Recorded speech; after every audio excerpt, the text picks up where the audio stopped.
This is our second lesson on the I Am series that we'll be doing for the next several weeks. Last week, we shared with you that the first mention of the I Am is found in the book of Genesis, the 15th chapter and the first verse. And the last mention of an I Am statement is in Revelation 22:16. How wonderful it is to study these I Am series, these I Am statements that were made by Jesus. But Jesus was not the first to use those statements. Of course, one of the most familiar passages of the I Am statements in the Bible is when God called Moses from that burning bush.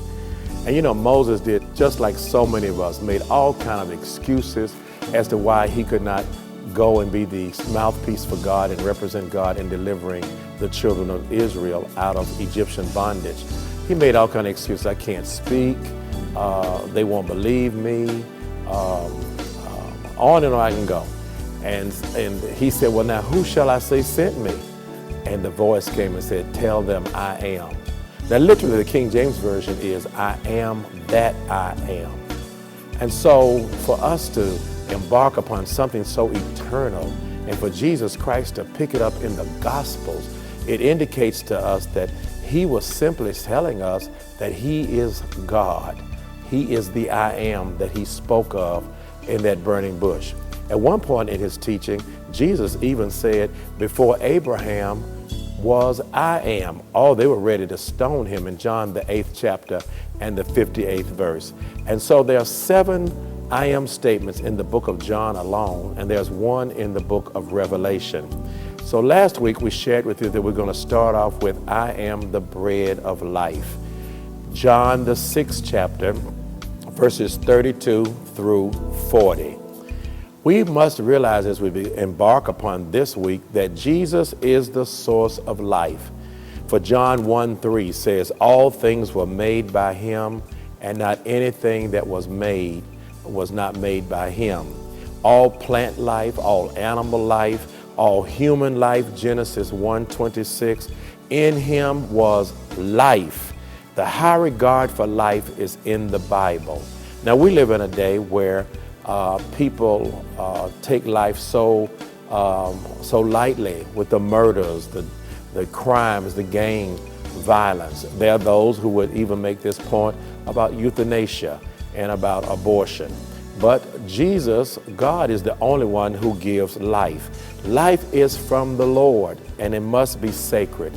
I recall many years ago, there was a minister, friend of mine, who was near the point of death, and he was in pain, and he was discouraged, and he called me and said, I need you to pray for me. I want to die.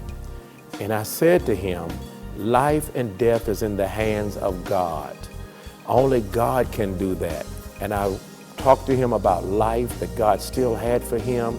And I want you to know, some 20 years later, he is living, and he always says, you're coming to me telling me that I did not have the power to choose death at that very critical time in his life made a difference for him. I want the same thing to happen to you today, is that regardless of what you're going through, regardless of whatever situations are in your life, know that Jesus is the bread of life. Now, it has been said that no one can really live long without food. Nobody is strong enough to live without food. But think how important this statement is, because when Jesus was being tempted in the wilderness, what was the first temptation? Turn these stones into bread. Satan knew that bread was an essential staple, and it still is in many parts of the country. Our country sells wheat all over the world so people can make those products that come from wheat. When food runs out, and life will soon end when it runs out. But those people around us that are anorexic, they want to lose weight, and so they eat and regurgitate so that they can look a certain way. But God provides food for life. Think about in the wilderness when the children of Israel were journeying to the promised land. Oh, God provided manna for them every day, gave them enough. Think about Elijah, that great prophet that was running from Jezebel after having that victorious banner victory on Mount Carmel. And there he was praying that he would die under a juniper tree. And the angel of the Lord came and provided him life and nourishment. Think about Hagar after Sarah and Abram had run her out of the house because of the conflict in the family, dysfunctional family. When Hagar was there and just ready to die, an angel of the Lord came and provided food for them. Well, when Jesus says, I am the bread of life, he was born in Bethlehem, which literally means the place of bread.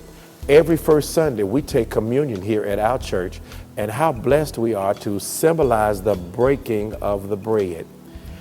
Jesus said, how do you receive this bread? He says, he that cometh unto me, I will in no wise cast out. He that cometh to me, I will give them where they will never hunger again. Oh, my brothers and sisters, I am the bread of life. Jesus says. This is Pastor William E. Flippin, the Greater Piney Grove Baptist Church in Atlanta, Georgia, and thank God for joining us today.